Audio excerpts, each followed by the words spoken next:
Okay, so what we're about to do, I have high octane baffle plates. So if you're familiar with a lot of the issues that I had originally with my RB25 and my R32, oil control with RBs is kind of a nightmare because all the oil gets to the head and then it gets pushed out of the valve cover. So these plates utilize this kind of mesh that you take and you'll press into the valve cover like this. I wish I had a stock set of baffle plates so I could like really show you the difference between the two. But this just basically helps catch the oil, and then this plate, which will sit something like this, you can see is designed to catch the oil, and then it'll let it go back and it'll drain through here, back in, rather than getting pushed out. So kind of looks complex, but it's kind of simple if you look at it at the same time. So this is a really cool product. I've had really good luck with it on my Skyline because I used to have a ton of issues with blow-by on that. So I'm gonna kind of walk you through the installation procedure of doing this. The only real tricky part is you wanna put a layer of silicone to kind of seal the plate off here. It can be a little tight, but just as long as you take your time with it. Just wanna make sure we get that ledge. You can see. Now we take this. Kind of get some tension on the foam, and then it should fall right down into place.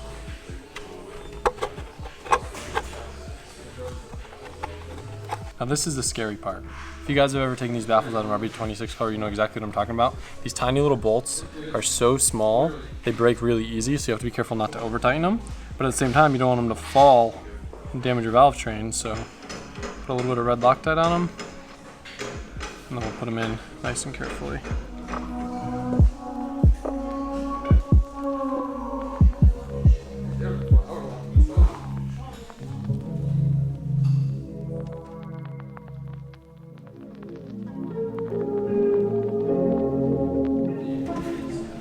We don't have a vapor honer, so we resort to Brillo pads. It does a really nice job though cleaning up the lines. On my R32 I did this and then put like a light layer clear over them, and it actually held up really well, and it looks just like a new line when you're all done.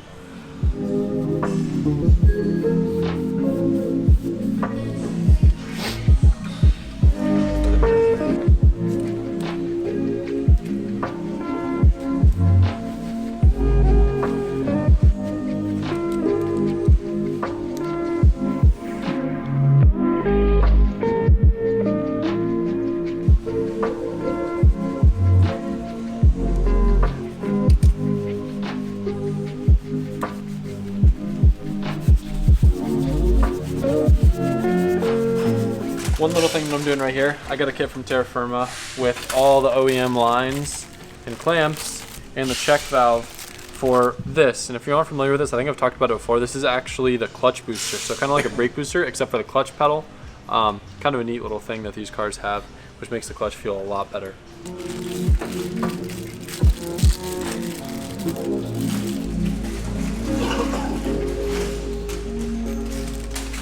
The important thing is making sure that we get the orientation right, so if we ever have to service any of this stuff, it's not a super mega pain.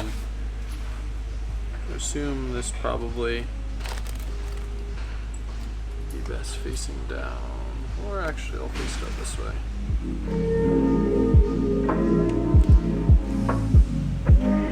This may seem a little bit overkill, and yeah, you can kind of get similar line at like the auto parts store, but sometimes they'll kink and it just doesn't look the same, so I'm trying to use OEM stuff as much as I can.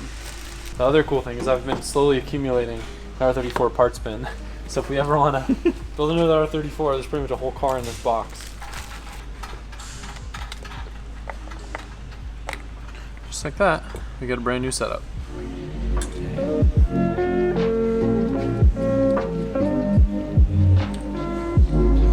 So in a situation like this, I'm dealing with an AC line, and you can tell there's no way that I'm really going to be able to get another piece like this back on this line without recrimping and everything. So I can't use the normal DEI stuff like I would use, but they make a really cool product that's actually a Velcro piece. I'm pretty sure we use this on the Barra Mustang. But what I'll be able to do, I'm actually going to leave this on and then just add another layer around it. Otherwise it would be a little bit too big. So I'm just going to kind of wrap it, cut it to shape, and I think it should end up looking pretty nice.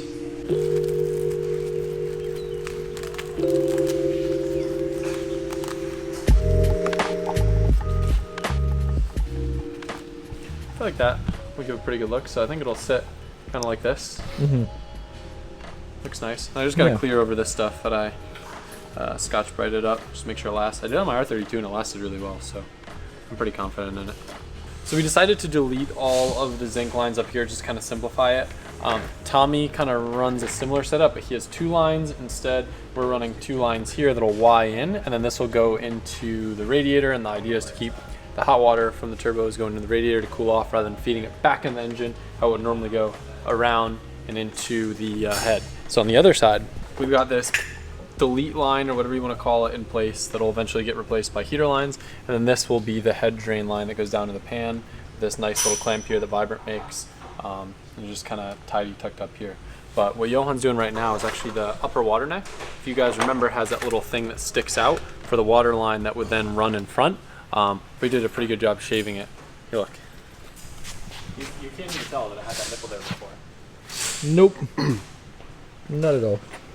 Sit like this. Wait, do I have the stock one? Because usually there's like a big hump here too. It's on that table, and this is the other one that was deleted.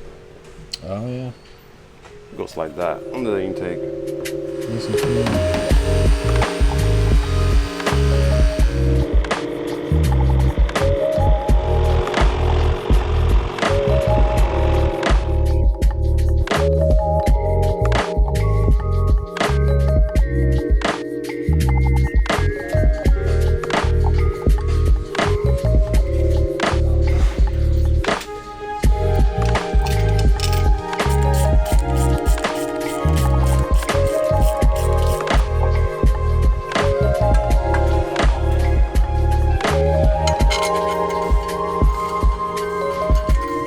So one thing we're deciding on right now, this factory casing kind of holds the harness and would get mounted up here for the injectors.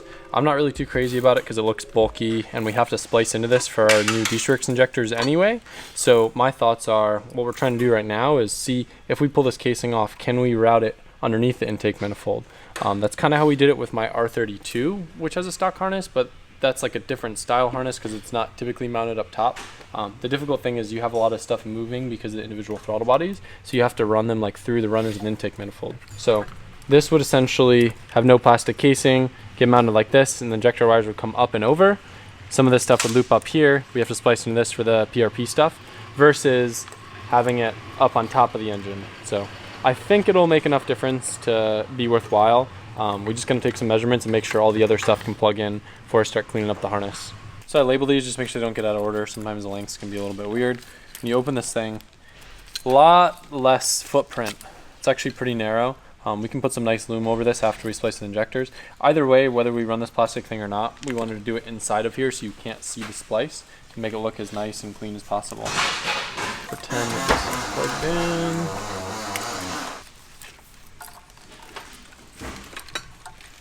Mocked up the sensors just to make sure that everything would reach on that end.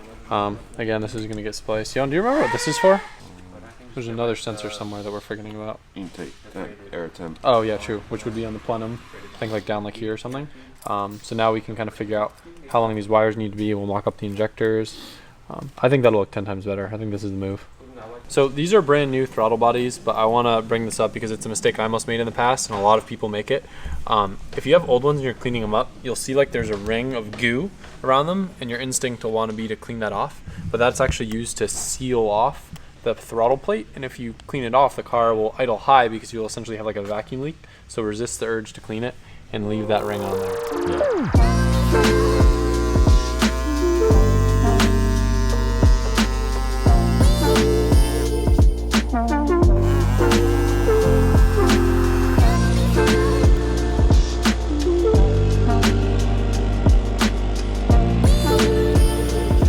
So for this build, we're going to be using D-Strix 1200cc injectors. These ones in particular are EV14, so we're going to need to splice in some new plugs. That's kind of my task right now. If you check these out, we have an E85 safe injector, and the same one we've made upwards of 700 horsepower to the wheels on my R32 with the E85. As a reminder, we do carry a great range of D-Strix products, and we have a ton on the shelf right now. So if you guys need injectors, fuel pumps, or any sort of like fueling accessories, there's a good chance we have it in stock on the shelf at lzmfg.com. But anyway, they've been a long supporter of mine and are sponsoring the FD program again this year. So good friends over there, and I'm proud to use D-Strix injectors on pretty much every single build I own. So anyway, I'm gonna mock these up, kind of figure out how they're gonna sit. So that way, when I have my little pigtail, I can pop this on and then see kind of how much I need to extend the stock harness. This will come down through here. I might be able to get away with not extending, but I think I'm going to just to like keep it clean.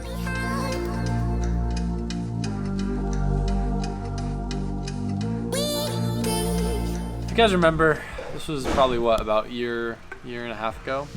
Grant and Tommy visited, I think it was with open house or something.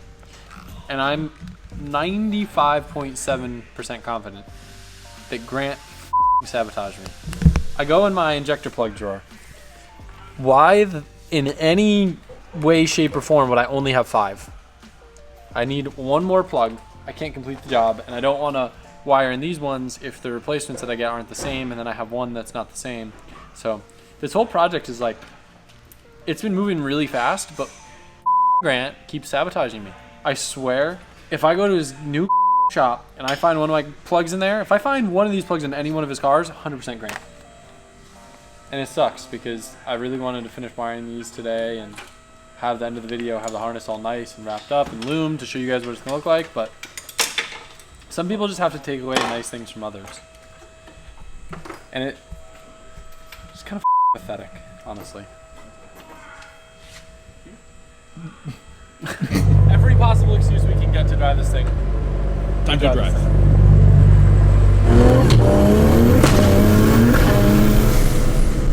A lot better now. Yeah. Yeah, we changed some settings and it feels a lot more seamless. I really like when it makes the bang because it makes me feel like more of a man.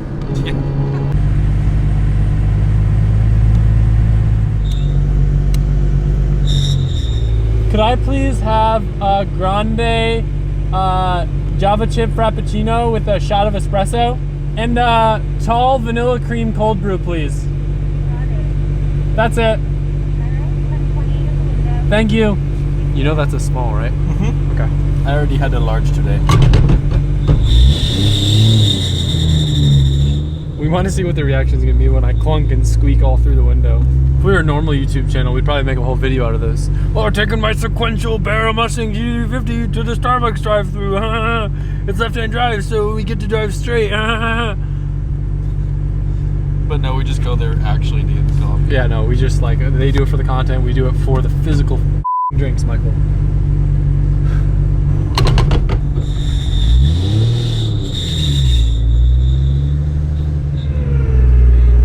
Hello. Are you guys filming? What's up? Are you guys filming? We're making a video today. Oh, okay. We're gonna throw the drink right back through the window at you. Yeah, I got it. No, we don't do that. Let me know. It's so cute. Why have you gotten us? You have gotten us found out, my friend. For what? Thank you. There we go. You got it? Yep. Have a good one. You too. I have so much stage fright. Sorry, people. My squeaky car. Just a man and his coffee and his Mustang. I get so nervous when people know that I'm filming, Michael. Well, I don't exactly have a small camera to hide. He goes, "Are you guys filming?" And I start freaking out internally. On the outside, I'm like, "Yeah, I'm a YouTuber." On the inside, I'm like, "Kill me."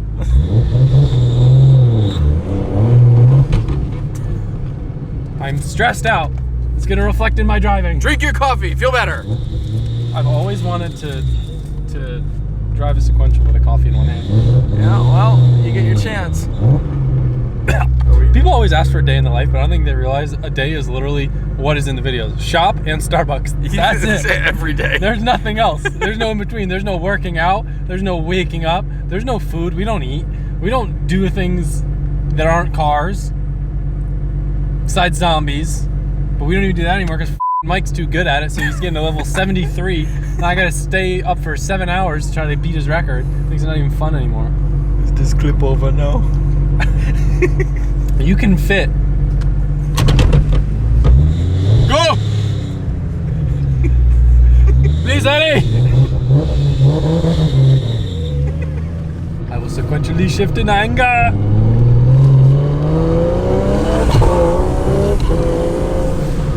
We are definitely not gonna make this light. What do? I will use my trick. Don't show them the trick. Thanks guys for watching. The video's over. Okay, oh. I didn't want to leave a message. Whoops. Too much going on at one time. Enjoy the video. A lot better now. Yeah. It feels a lot more seamless. I really like when it makes the bang because it makes me feel like more of a man.